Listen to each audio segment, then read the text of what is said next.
before this penultimate race of the day gets underway. There are the red lights. Out they go. And it's Sylvester on the right-hand side of the circuit, the left-hand side of the picture. It's Lewis Barker that's trying to squeeze between the two front row Hondas, but I think it's actually going to be Shea Kavanagh around the outside line on the dry line that's going to lead into Redgate Corner for the first time. Stuart Kennedy's made a good start in the Corrado, the black Corrado I can see as well, so that's one to watch out for. And another good start as well by the BMW Compact as well of Gordon McMillan, so he's in about 6th or 7th position as they head through Craner Curves for the first time. Yeah, it wasn't as good as I anticipated. Stuart Kennedy leads Class B, great start in the Corrado. He's got McMillan and Foden who won race 1 in the class just behind him. Great. And then you've got Josh Hilton, who's made an excellent start to lead Class C. Again, the rear-wheel drive car getting away well. So for 3rd place, Lewis Ellis has put in Lewis Barker under threat there. They're the Bs, Kennedy, McMillan and Foden. Then the C leader, well up the overall order, is Josh Hilton. And he's got a couple of cars between himself and William Bartup, like he did in the early stages of race 1. The top two are pairing away from the pack. Kavanagh and Sylvester from Barker and Ellis. Lewis Barker in his 2nd event in Hot Hatch. We saw him out at Silverstone at the end of last year, moving over from the Racing Hondas category. And then you've got the ex-motocross racer Lewis Ellis, who ran in Class B last year, stepped up a class for this season. So lap 1 in the book, Shea Kavanagh 7 tenths ahead. Certainly is, and it is Kennedy then in that Corrado that leads Class B in 5th overall from Foden and McMillan. And our Class C leader Josh Hilton is in 8th place overall, and a few cars between himself and Will Barton. 3rd in 12th. 3rd in Class B is Lee Forster, which is a great first run in the Suzuki Swift, up in 15th overall. Oh, Adam Blair's just slotted in ahead of him though. He's perhaps still not got a transponder. No, that was an issue earlier on. A change of Class B lead here though. Up the inside goes number 4, Steve Foden, Alex Foden, to take the position away from Stuart Kennedy. So Stuart Kennedy in the Corrado drops down to 2nd place. The much more modern Renault Clio takes the lead of that, and now Kennedy under pressure from Gordon McMillan. G-Mac in the red BMW Compact, who goes through, then gets a bit twitchy, but maintains the position, and Josh Hilton right with them as well. Yeah, this is more Josh Hilton kind of pace, isn't it? Much quicker than others in Class C, and he almost looks like a Class B car at this point, doesn't he? Because he's absolutely with all the B leaders. But now Alex Foden's gone to the front. I wonder if he can get away in the car that Liam Pauling won the championship in last year in that category, the Clio 200, or are these drier conditions going to suit Gordon McMillan, who won several Class B races last year, didn't do all the rounds, didn't feature high up in the championship, but he has a strong pace for sure. And then Stuart Kennedy, who that might be the first time has led some laps in the class, but he has dropped to 3rd now. Watch out for Matthew Morgan behind. He was involved in that incident earlier.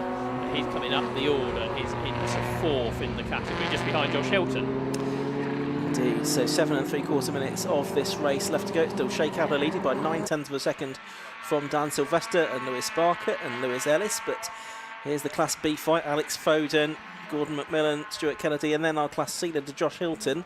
Closing on them, I think, is Matthew Morgan in the Honda, and there's a battle involving 2 more Type Rs, Lee Rickard in the 226 car, and the 78 car being Matt Warren's version, the red car with a little wing on the back of it. That's in Class A. Yeah, it might be his first weekend, new name to me, and a novice cross on the back, so maybe the first weekend for Matt Warren. So doing okay up against one of the Type R Trophy regulars in Lee Rickard. He's 5th in Class B. I think looking to do lots of hot hatch racing too. There's Will Bartup is a long way behind Hilton this time, but still 2nd in Class C. Change there because Warren in that Class A car ahead of the Rickard Class B car now. So that's for the final position inside the top 10 as well in this race. Top 4 all Class A cars. And Trevor Gregory's there, by the way, and he is 14th, just looking down the timing screen, so he's not having too bad a race, really. Should be further up in a Class A car, of course. As you suggested, Adam Blair's been withdrawn from the race by the timekeepers, hasn't he, for not running a working transponder. He'll have to have that sorted for Silverstone, where I suspect he'll be a contender in the Swiss Sport Challenge races, but he's not going to be timed here, although he is still showing on some of the timing screens. Anyway, here's the battle for 3rd place between Lewis Barker and Lewis Ellis. Ellis has got a better run here as they come up the hill. Lewis Ellis, a junior BMX champion some 15 years ago or so. He's done lots of racing on two wheels. He's twice an enduro champion as well, motorcycle enduro, which is one of the most toughest motorsport disciplines you can compete in. He's going after Lewis Barker. He's still got the novice cross on the back, so he's still going well in his Type R. They're a little bit behind Shay Kavanagh and Dan Sylvester up front, and Kavanagh's able to go away from Sylvester at this point, which is sort of against the form book from Alton Park last year when Dan Sylvester returned and took that double victory last season.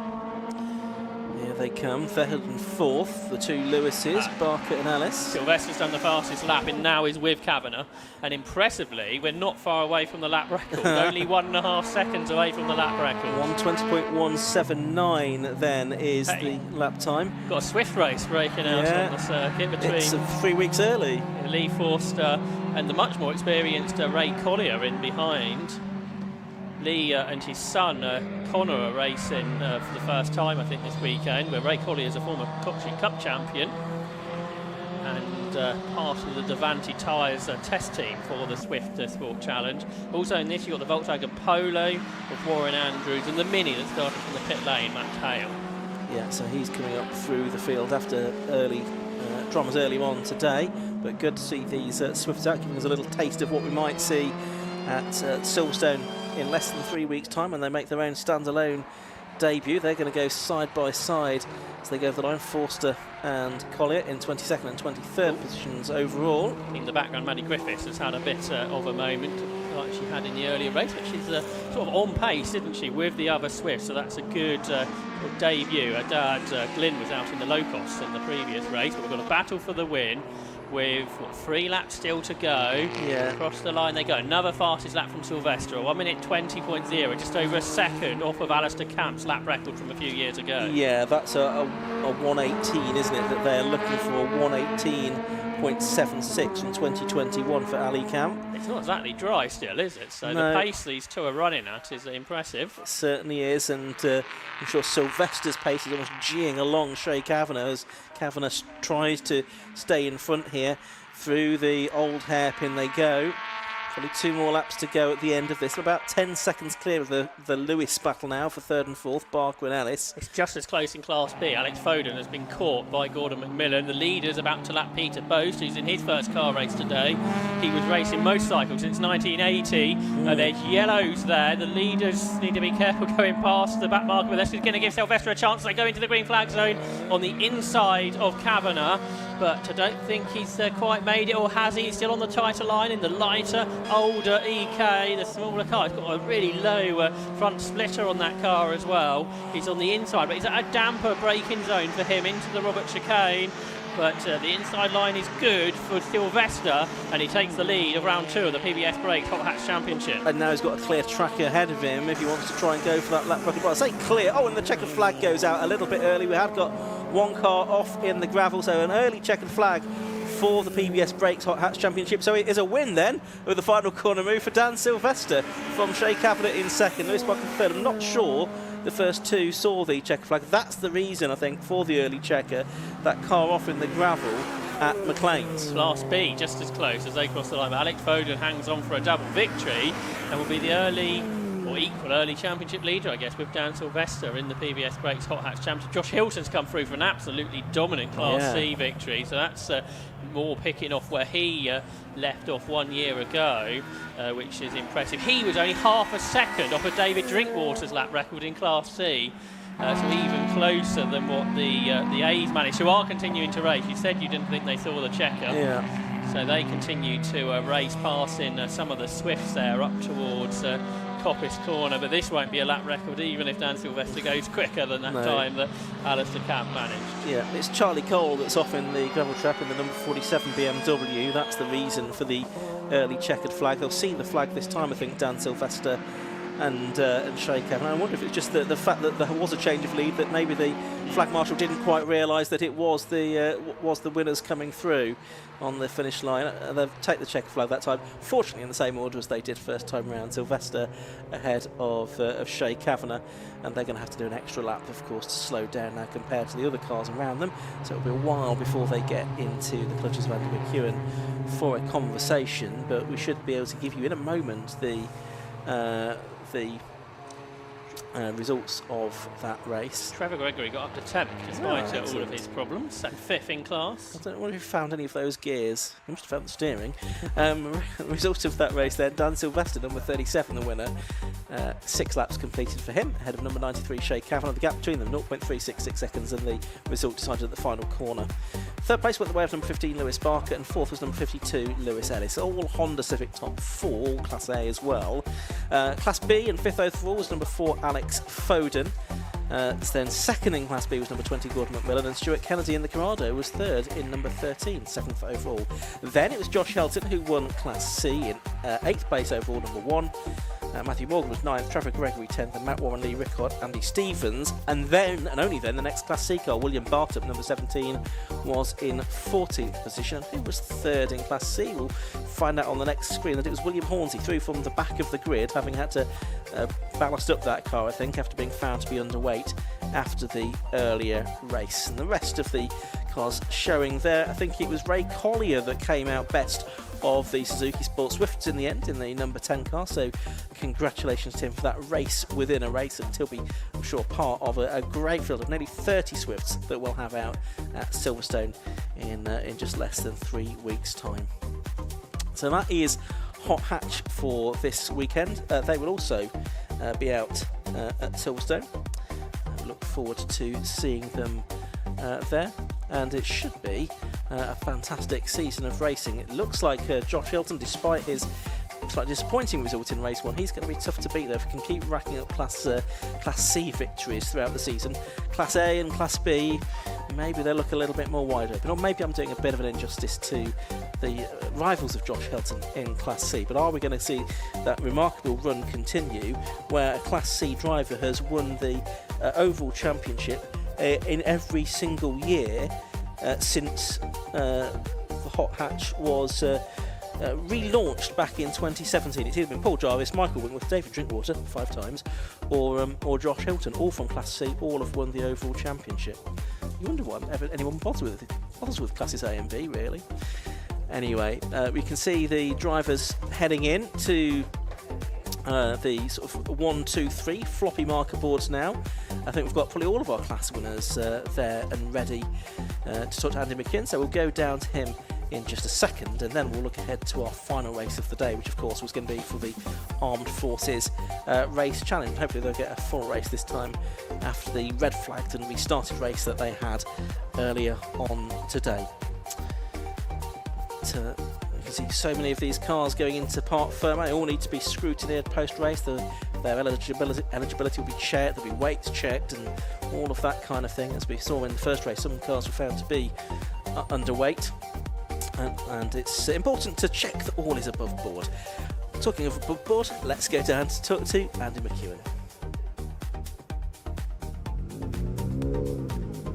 Well, shame that race got curtailed a little bit, but what we had of that PBS Brakes Hot Hatch Championship race was a very entertaining one indeed. We've got our class winners once again assembled, and we'll start appropriately with our overall and Class A winner, Dan Sylvester. Dan, double race victory, and that race seemed to pan out much the same as race 1, really. Took it easy at the start, and then you really came charging towards what, in the end, was quite a close finish. Yeah, it was. I felt like I was pushing a lot more in that race than the first one, yeah. I didn't think I had the pace to start with, but just it's going to be the car's last race, maybe. I'm not sure yet, maybe. But yeah, so I just thought, if it blows up kind of thing. So yeah, no, I really squeezed it and it performed. So yeah, I really enjoyed it. I'm tired now though. That was a really good scrap. And it's getting a bit warmer out there as well, so there's a bit of sweat on your brow this time. You say it might be the car's last race. Is that because you're thinking of moving on, or just upgrading to something different? well, they're supposed to retire the car last year, but because it was still complete, and I like Donington, and you lot were here, and I was trying to get that lap record after they put a Facebook post up about it, but not quite dry enough, unfortunately, in race 2. So we're a few seconds behind. But no, the car's done well, but it does need some TLC. You've got to maintain these things apparently, and this is overdue. Well, it's still going quickly, that's for sure. Congratulations on a double victory here at Donington Park for Dan Sylvester. Alex Foden is behind me, gets a handshake from our race winner. Alex, very similar story, I think, for you, as well as the way that race 1 panned out, I guess. Yeah, that was hard. Gordon kept me on my toes, and he was rapid in a straight line. So I spent probably too much time looking in my mirrors to try and get out of the way of him, and it was still quite greasy. Couldn't really go offline, and yeah, he tried to send it a few times down there, and it was good. It was good. It was tough, but yeah, buzzing with that. So. Almost harder to battle wheel to wheel in these conditions than when it's just fully wet, because as soon as you venture off that racing line, it gets quite a lot more slippery. Did you manage to keep it clean throughout the race? Yeah, I've got to go see the clerks. I'm not sure what I've done, but yeah, I feel like I did. But yeah, like I say, it was when you've got cars with different speeds and different cornering, it makes quite a good race. So it was it was tough, but yeah, it was good. Well done. Double class victory once again for Alex Foden. Joshua Hilton is over this way, so we'll head over here. Now, we didn't speak to Joshua earlier on, but the Class C victory goes to you this time, Joshua. You looked very cool, calm and collected when you got out of the car. Was that just all in a day's work? That's a lot better than the first one, that's for sure. What happened earlier on today? The fog, I say the fog, the windows steamed up. Right. I spun just purely from not being able to see, and Will got me, so... Well, that will do it, I suppose. Visibility was at a premium. Much better conditions in race 2 there. Do you feel like you were really able to stretch the car's legs this afternoon? Absolutely, yeah. It was there was a dry line all the way around, so once you stayed on that, it was fast. How much hot hatch racing have you done before, and are we going to see you around for the rest of the season? Definitely. It was all of last year, and we're aiming to do all of this year and keep the #1. So... Yeah, the #1 was a giveaway, I suppose, wasn't it, really? Josh, well done. You're well on your way to defending that title. And one more driver to go and have a chat to. We're going to go over this way. Oh, no, he's behind me, keeping me on my toes. His car was the other side. Adam Blair, double victor in the class for the Suzuki Swifts. Again, same question, really. I've asked the other guys. Pretty similar result, albeit different conditions. Yeah, I heard Danny say it was more difficult, and I felt the same way, actually. It's relatively easy in terms of the car, but the competition was quite hard in terms of we were racing some Class C cars with a fair bit more power, it seemed like anyway. So you just got to be a little bit careful because there's only one dry-ish line and the rest is, pretty sketchy. So there was a few sketchy moments, but it was good fun.